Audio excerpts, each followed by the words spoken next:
देखिए, लंबे समय से नीट छात्रा का न्यूज में हम लोग देख रहे हैं और ये दुर्भाग्य है कि एक तरफ डबल इंजन की सरकार है और हमेशा महिलाओं के सशक्तिकरण की बात करती है, महिला की सुरक्षा की बात करती है और एक बेटी के साथ इस तरह की घटना घट जाती है, बहुत ही दुखद है। और उस परिवार के साथ महिला होने के नाते और एक माँ होने के नाते मेरी संवेदना है और राष्ट्रीय जनता दल हमेशा उस परिवार के साथ खड़ा है। और देखा जाए तो सरकार कोई कार्रवाई नहीं कर रही है। कुछ मीडिया के कुछ न्यूज चैनल्स ये वही इस बात को पुरजोर तरीके से उठा रहे हैं और सरकार के कान पे जू भी नहीं रेंग रही है। और अभी आप देखिए किस तरह से उसके परिवार के लोग कह रहे थे कि इसकी कार्रवाई होनी चाहिए। जो हॉस्पिटल में उसका इलाज हुआ, प्रॉपर तरीके से उसका इलाज नहीं हुआ और जो एक थाना अध्यक्ष थी, उनके खिलाफ भी परिवार का था कि प्रॉपर तरीके से उनका कंप्लेंट नहीं सुना गया या उसकी जांच नहीं की गई। तो कार्रवाई होनी चाहिए, जो लोग दोषी हैं उस पर कार्रवाई नहीं होनी चाहिए। मेरा तो ये कहना है कि शायद सुनने में ये आया, मुझे पूरी जानकारी है नहीं, कि परिवार के लोग सीबीआई इंक्वायरी की मांग कर रहे हैं, तो सरकार को सीबीआई इंक्वायरी सौंप देनी चाहिए ताकि सही तरीके से उसकी जांच हो करके। और ये कोई पहली घटना नहीं है।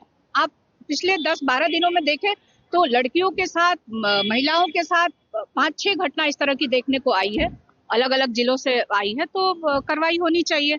और अब तो सरकार डबल इंजन की सरकार है। आप यही खौफ दिखा के आए हैं कि राष्ट्रीय जनता दल आ जाएगा तो इस तरह की घटनाएं होगी। और जब से ये सरकार में है तब से इसी तरह की घटनाएं देखने को आ रही है।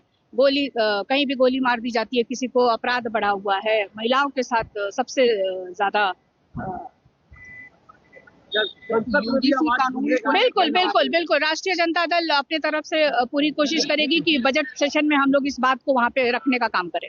यूजीसी कानून को लेकर विरोध हो रहा है, देखिए, कल न्यूज चैनल्स में हम लोग कल से हम देख रहे हैं और इस पे पूरी जानकारी लेके हम आपके बीच अपनी बात को रखेंगे। माता पिता का डीएनए क्या लगता है अब पीड़िता के माता पिता का डीएनए टेस्ट क्यों किया जा रहा है, ये मुझे समझ से परे है।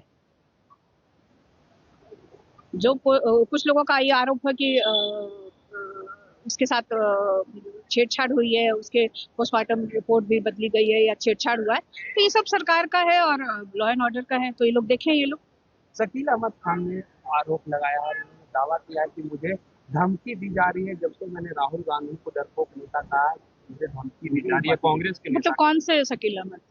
जो केंद्रीय मंत्री हैं। अच्छा, तो उन्होंने राहुल जी पे कोई कमेंट किया है? डरपोक नेता उन्होंने कहा था, लेकिन पार्टी के लोग उनको कहते हैं। अब ये तो मोबाइल है और आजकल तो टेक्नोलॉजी का जमाना है, तुरंत सीडीआर निकल जाएगा कि धमकी देने वाला कौन है। वो भी बिहार में बैठे हैं, डबल इंजन की सरकार है, सुशासन की सरकार है, तो तुरंत पता चल जाएगा कि धमकी कौन दे रहा है। उसको पकड़िए और कार्रवाई करिए कि आखिर ऐसा क्यों धमकी दे रहा है वो कोई।